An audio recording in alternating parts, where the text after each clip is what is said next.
Soupçon de paris truqués à l'Ultimate Fighting Championship. Ouais les gars, c'est très très chaud.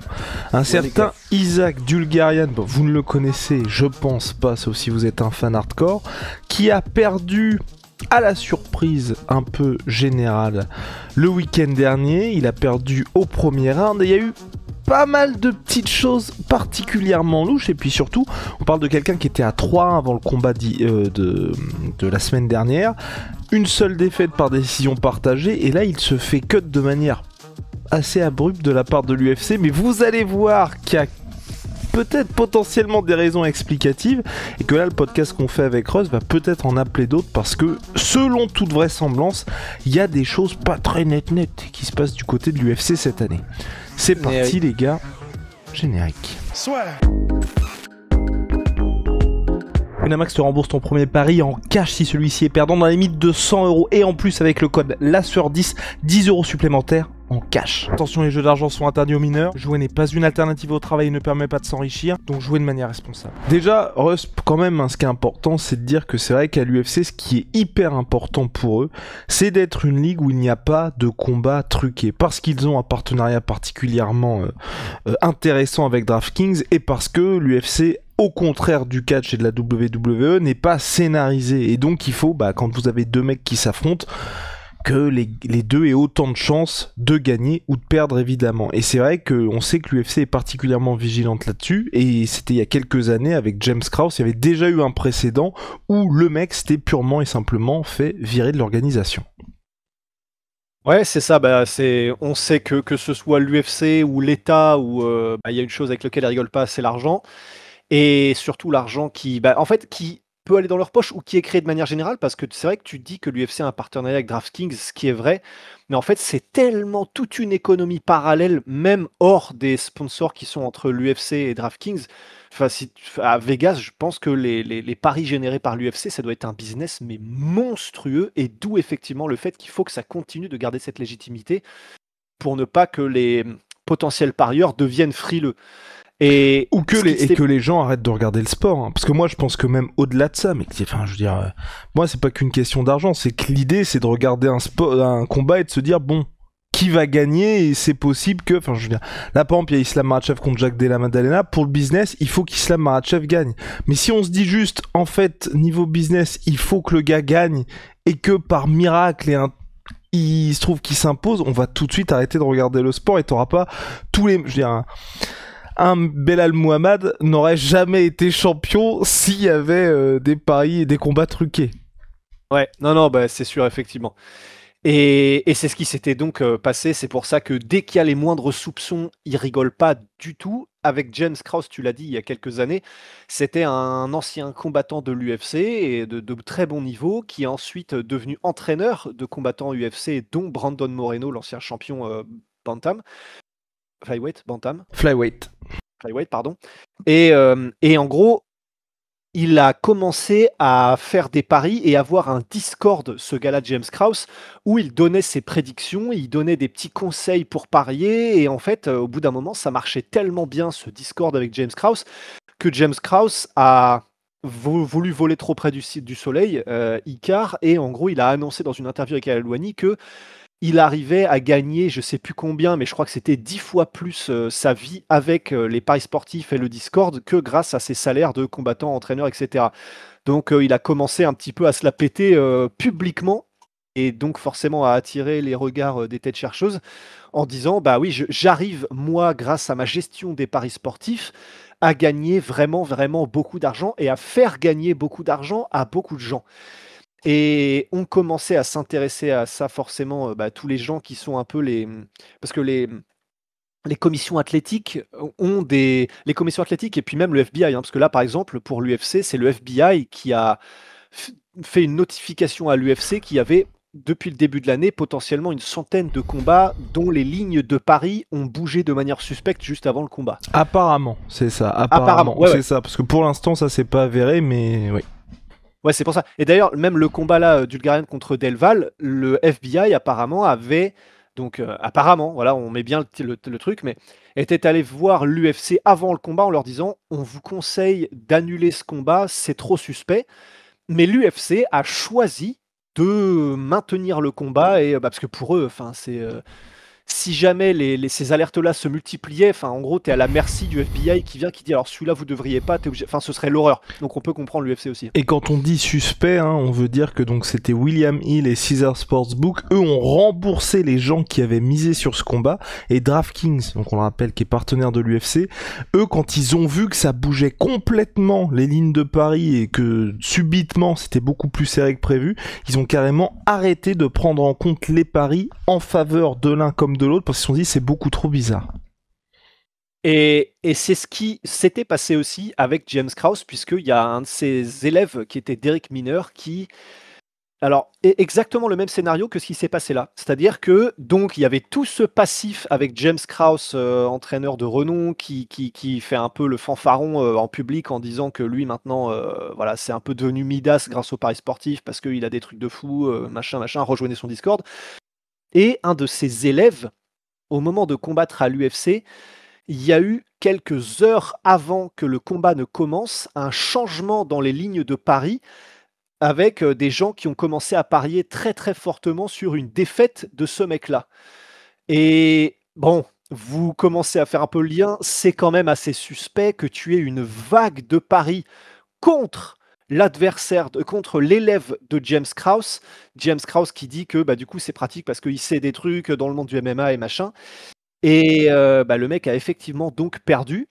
Et à la suite de ça, l'UFC a visiblement dû faire une enquête puisque ils ont interdit purement et simplement James Krause de revenir à l'UFC, d'être entraîneur de qui que ce soit. Et ils sont même allés plus loin pas en interdisant, mais en disant à ses élèves, dont Brandon Moreno, si vous continuez à conserver James Krause comme head coach et comme entraîneur, je sais plus s'ils avaient menacé de virer les mecs, mais c'est en mode si, on c'était va ça. copains. Et vous aussi, vous serez cut. Et d'ailleurs, Isaac Dulgarian a été entraîné par James Krause. Et ça, c'est quand même, en fait, ça c'est terrible parce que ça se trouve, ça n'a rien à voir, mais quand même, de la même manière que l'univers a des manières marrantes de foutre un hype à Ante Delija, c'est quand même fou que ça ait fait un tel remous il y a quelques années avec James Krause, qui a depuis complètement disparu, hein, parce que donc là, blacklisté officiellement par l'UFC, lui et d'ailleurs son élève, hein, Derek Miner, qui lui-même a été viré puis blacklisté.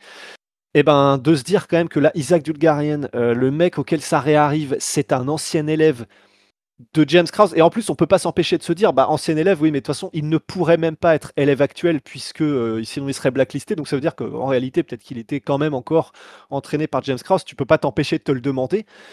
Mais donc c'est là où c'est vraiment fou, c'est que il y a eu ce scandale il y a quelques années avec James Krause où l'UFC a voulu faire un exemple, hein, mais vraiment en mode, alors vous voyez là il y a des soupçons, les lignes de paris ont changé quelques heures avant et le mec a fini par perdre. En fait, c'est pas qu'on va pas accepter ça, c'est vraiment de ces genre, c'est comme dans les films, on va vous maudire sur 5 générations. C'est un peu le même bail. Donc là, vous avez vu, vous avez tout le monde, ok, on est bien d'accord, James Krause est suspect. James Krause viré à jamais de l'UFC, toi, on ne te voit plus. Et tous les élèves qui sont sous James Krause, vous le quittez, sinon on ne vous voit plus non plus. Ils ont vraiment voulu faire un énorme exemple pour montrer à quel point ils ne rigolaient pas. Et là, donc, c'est ce qu'ils ont fait aussi immédiatement avec Dulgarian. Ils l'ont viré sans prendre de pincettes, immédiatement direct. Et on va voir ce qui se passe après pour les soupçons, pour les centaines d'autres combats, puisque visiblement une enquête commence. Mais c'est vrai que c'est pas bon. Et c'est ce qu'a écrit Ariel Helwani, donc la raison officielle invoquée la défaite de la nuit dernière pour Dulgarian. Cependant, le combat était au centre d'une controverse après qu'une somme considérable ait été misée sur Dulgarian, grand favori, pour perdre dès le premier round, ce qui s'est effectivement produit. Et donc là, oui, quand Ross parle de tous les combats qu'il y a eu, le truc c'est que ça a l'air extrêmement legit, mais ce qui est bizarre, c'est que c'est un compte Twitter qui a 2000 abonnés ou quelque chose comme ça, qui sort de nulle part, et enfin... Moi, c'est juste ça. Pour l'instant, il n'y a pas eu, on n'a pas eu d'article de MMA Junkie, MMA Fighting ou même Ariel Helwani qui parle de ça. Donc, de l'enquête sur les 100 combats. Oui, exactement, sur les 100 combats. Par contre, ce qui se passe avec Dulgarian, ça c'est vraiment réel et c'est extrêmement louche. Sachant qu'en plus Dulgarian, Rusty m'avait envoyé ça ce matin, dans la semaine, dans sa Fight Week à MMA Junkie, donc un des gros médias, il a fait une interview où... Bon, ça a très mal vieilli ce qu'il a pu nous dire. Mais en fait, ça a mal vieilli, mais c'est un peu, c'est des fables de La Fontaine en fait ce qui se passe, parce que de la même manière que James Krause qui a commencé à faire un peu le kéké dans les interviews, le mec a quand même annoncé la Fight Week de son combat où visiblement il y avait des trucs qui se passaient en coulisses, pas très réglo, pas très jojo. Il annonce en interview, moi je pense que les combattants devraient toucher un petit pourcentage des paris qui sont placés sur lui lorsqu'ils sont gagnants. En fait, Vas-y. à quel moment tu dis un truc comme ça? Donc, comme ça, au hasard en plus, enfin, je sais pas comment ils ont amené la discussion, au bénéfice du doute, hein, ça se trouve, c'est les mecs qui ont amené le sujet des paris pour on ne sait quelle raison, et le mec a rebondi sur ça, peut-être, donc on peut pas lui jeter la pierre, hein, mais même si c'est le cas, tu fais tellement profil bas normalement, jamais tu proposes une théorie comme ça, quand tu sais visiblement que dans 5 jours, on va peut-être mettre une carotte. Compliqué, il dit également texto, hein, ne pariez pas sur moi sauf si vous me donnez un pourcentage. Enfin, donc pour lui le risque de sa carrière risque d'être compliqué sinon compromis, et puis globalement hein, pour l'UFC on va voir ce qui va se passer, mais je pense qu'ils vont prendre des grosses sanctions si ça s'avère être vrai, parce qu'ils ne peuvent pas se permettre ça.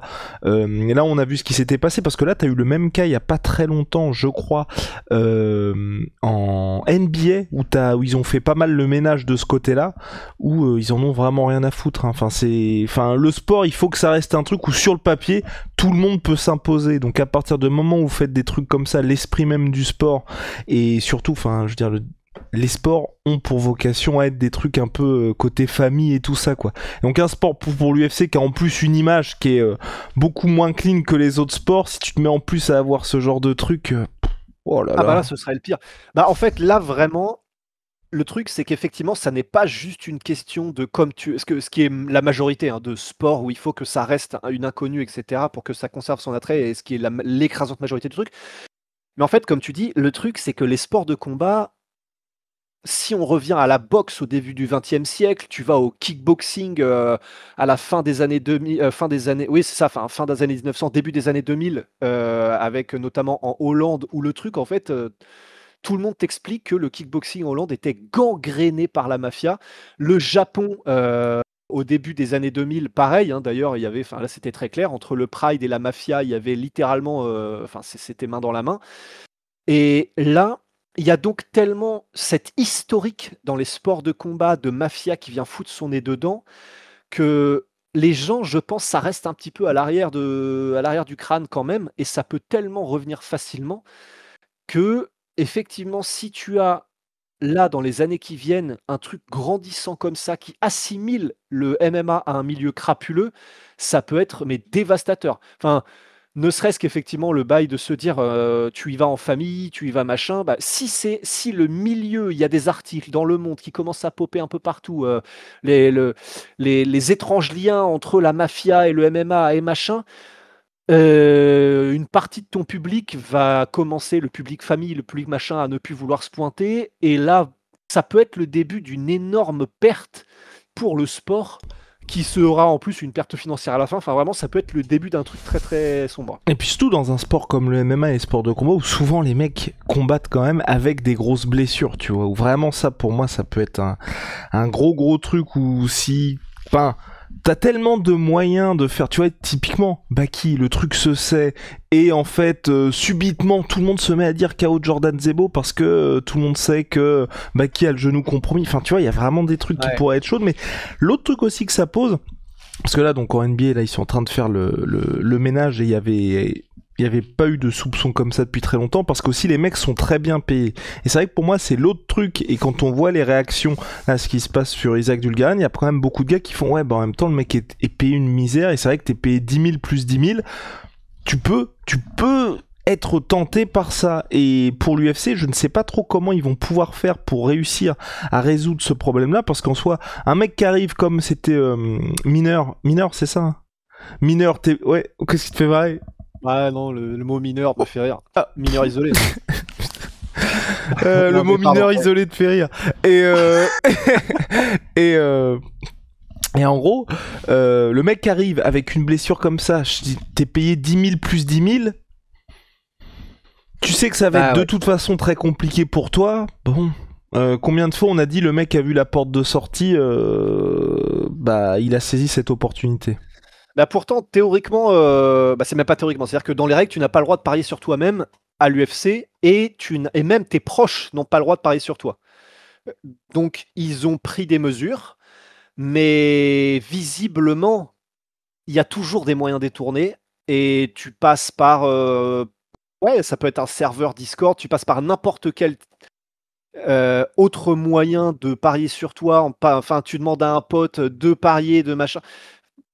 Il y a toujours moyen, VPN, etc. Il y a toujours moyen de moyenner, effectivement. Et c'est vrai que l'attrait. Et là, en fait, là où c'est terrible, c'est que un mec comme Dulgarian, comme tu l'as dit, il était à 7-1 avant ce combat-là. Il était assez prometteur, si j'ai bien compris. Lui, ça y est, il a fumé sa carrière, hein, c'est terminé. Lui, ça y est, voilà, au revoir. Et c'est vrai que c'est dommage parce que, ouais, vraiment, là, il a joué, il a perdu pour le coup, hein. Et c'est terrible parce que c'est vrai que tu te dis: «Putain, il a dû» qu'est-ce qui te fait marrer comme ça? T'imagines un mec qui se fait têche de son taf comme ça. Alors là, écoute-moi, c'est terminé. Au revoir. Bah, ouais, en fait, c'est vraiment terrible parce que sur le moment, il a dû se dire: «Ah, c'est bon, de toute façon, on me chopera pas, on va faire ça bien, ça va être subtil». Bah, subtil de que dalle, hein. Visiblement, tu as un mec qui a dû placer 10 000 balles ou j'en sais rien, donc la subtilité, aux oubliettes. Et en plus, d'ailleurs, ça, c'est un fun fact, hein, mais un mec qui est très souvent aux UFC aux premières loges, parce qu'il adore ça, c'est Kash Patel, le directeur du FBI. Donc, c'est pas comme si tu faisais, tu sais, un tournoi de boxe thaï local, là, je sais pas, à Montreuil-Juigné, tu vois? Tu le directeur du FBI qui est là. Donc, c'est peut-être pas le meilleur endroit où faire des trucs où tu te dis: «Ça va passer» et un peu à la zob. Parce que vraiment, ce genre de choses, en fait, c'est ce que je ne comprends pas et c'est pour ça que pour moi, il y a un peu de stupidité et on peut en parler comme le cas Tayoun Beng, juste après. C'est en fait, je comprends pas à quel point tu peux ne pas te dire à quel moment tu ne te dis pas: «C'est un des sports qui rapporte, énormément», qui est le sport, même si là, ça y est, ça atteint l'asymptote, mais qui avait la plus grosse croissance, de tous les sports majeurs et cetera. Donald Trump, vient de temps en temps voir des UFC, Kash Patel est au premier rang. En fait, je ne comprends pas le bail de se dire: «Ça va passer, on va faire ça bien». À un moment donné, L'appât du gain, je pense l'appât du gain. Tu vois, quand tu dis que même un mec comme James Krause qui coachait quand même Brandon Moreno, donc t'es à un niveau, tu coaches un gars qui est champion UFC, c'est difficile de faire mieux. Et même lui, où tout marchait, les gens le louaient pour son savoir sur les sports de combat, t'avais vraiment le vent en poupe. Bah non. Bah non, tu décides de commencer à faire des trucs shady comme ça. Et là, comme t'as dit, sa carrière est au point mort. Je suis comme toi. Je pense que c'est les mecs, on leur promet, enfin c'est ça, t'es à 10 000 plus 10 000, on te promet instantanément 50, 100 000 balles. T'as peut-être des doutes sur le fait que tu vas finir champion UFC ou non, et tu saisis ce truc-là. ouais, c'est ça, ou alors juste le truc de, ils prennent la confiance petit à petit et en fait, ils finissent par se dire: «De toute façon, ça a marché jusqu'à maintenant, il va rien m'arriver». J'allais faire un parallèle avec, des réseaux, ouais, mais en tout cas, en fait, je pense qu'il y a peut-être un petit peu de ça, tu vois? Le bail de enfin, James Krause, ça a duré quelque temps quand même son Discord, ça a pris de l'ampleur. Effectivement, visible en fait, c'est là où c'est fou, c'est que James Krause, lui, vraiment, c'est dommage, hein, parce que lui, quand tu l'écoutais parler MMA, même sans avoir de bail d'informations inside où visiblement il s'est cramé, il était incroyablement intelligent en MMA. Mais vraiment, c'était fou. Vous écoutiez ses analyses, tu comprends effectivement que lui, il pouvait prédire à 100% jamais, mais tu vois, même si ne serait-ce qu'il se rapproche de 60% de prédictions correctes, parce que c'est difficile de faire plus. Je sais pas si tu te souviens, il y avait tous les analystes MMA il y a quelques années qui avaient fait des concours entre eux de prédictions. Je crois que le meilleur, il était genre à 60-65 prédictions positives. Enfin, c'est ultra chaud. Mais déjà, 60-65% de prédictions positives, si tu es James Krause et que tu as un Discord où tu fais des paris, donc tu es probablement positif à la fin, c'est déjà énorme. Mais il a dû se dire: «Ouais, bon, bah, ça marche». Il y a pas de contre-indication, parce je pense qu'il a dû se dire ça, parce qu'à l'époque, je crois que tu avais encore le droit peut-être de parier sur tes combattants ou je sais plus. Mais ouais, il a dû vouloir voler tout près du soleil. En fait, Et donc pour le cas oui, voilà, Bang. parce que pour James Krause, J'ai un doute, mais je crois que tu n'avais déjà plus, parce que j'ai souvenir de l'avoir entendu dire en interview qu'il n'avait pas le droit de parier sur ses propres élèves. Donc je pense que c'était déjà en vigueur. Ce qui est sûr, c'est que pour le cas de Tahyun Bang en 2016, je rêve de le faire depuis tout à l'heure, donc je le fais. Tu sais, avant le podcast, je m'étais dit je vais le faire, hein, tellement ça me fait kiffer. Et ben ce gars-là, en fait, coréen, 2016, et c'est le moment où tu avais encore le droit de parier sur toi-même. Et à cette époque-là, il a reçu un pot de vin de. S'il y en avait un, c'était un ancien combattant UFC. Il y avait 2-3 mecs à côté qui lui ont dit alors, bah, on te file l'équivalent de, je crois que c'était 92 000 $, un truc comme ça. Si tu combats ce mec-là, d'ailleurs, je crois que c'était Nick Klein ou un truc comme ça, et que tu perds, tout simplement. Vraiment te coucher pour perdre. Enfin, le truc, tu sais, comme dans les films, quoi. Le mec a dit oui, il a dit ok, on fait comme ça, top, on l'a. Il a pris les 92 000, une partie des 92 000 balles. Et je crois que c'est quelques heures avant le combat, pareil, les lignes de paris, l'UFC comprend qu'il y a un truc très très bizarre qui est en train de se passer. Tout le monde parie sur le fait qu'ils prennent une énorme défaite. Et l'UFC vient le voir dans le vestiaire et lui dit écoute Tayoun, là, si tu ne combats pas normalement, sois conscient qu'il va t'arriver des bricoles pour lesquelles tu n'es pas prêt. Et potentiellement prison, potentiellement tu vas prendre cher, t'es pas prêt. Et Tayoun Beng a eu peur, et il a fait ok, oh merde, c'est plus sérieux que je ne pensais. En fait, ils ont capté avant même que le combat n'ait lieu qu'il allait être truqué, c'est pas bon. Il combat, il finit par gagner le combat par décision partagée en plus, donc ça devait être un truc un peu serré, j'imagine. Mais il finit par gagner le combat. Et ce mec-là a réussi à grand chelem de la loose. Il a tout perdu en même temps. Pourquoi? Parce que l'UFC l'a viré quand même, de toute façon, parce que c'était trop suspect, donc à un moment donné, barre-toi. Il a fini par prendre 10 mois de prison, si je me souviens bien, et j'ai été voir l'article avant, donc je crois que c'est ça. Donc il a fait de la prison quand même, viré de l'UFC quand même, et radié à vie, il n'y a pas de problème.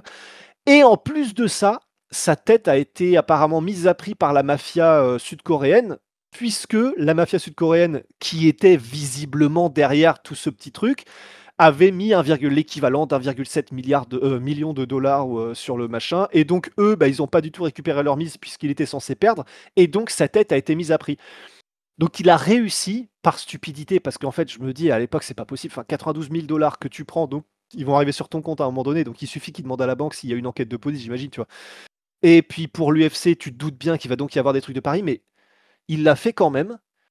Et il a fini par absolument tout perdre sur toute la ligne. C'est vraiment, c'est un cas d'école, Tayoun Beng. Notre champion Oui, du vraiment, jour. oui.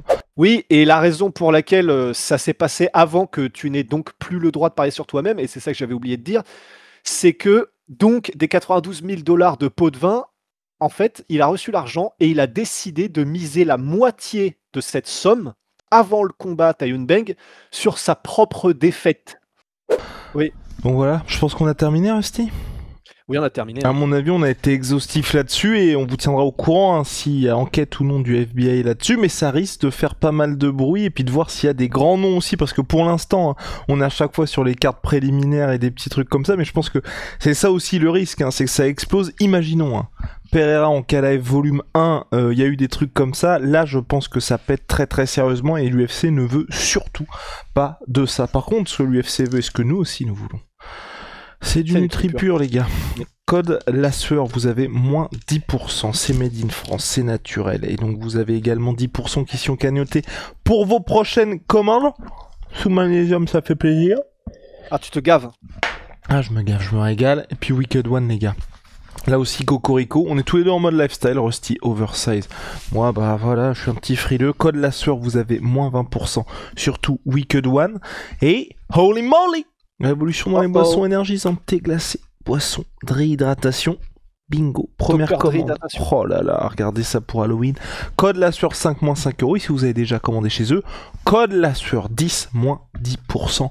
On se retrouve très vite. Bye.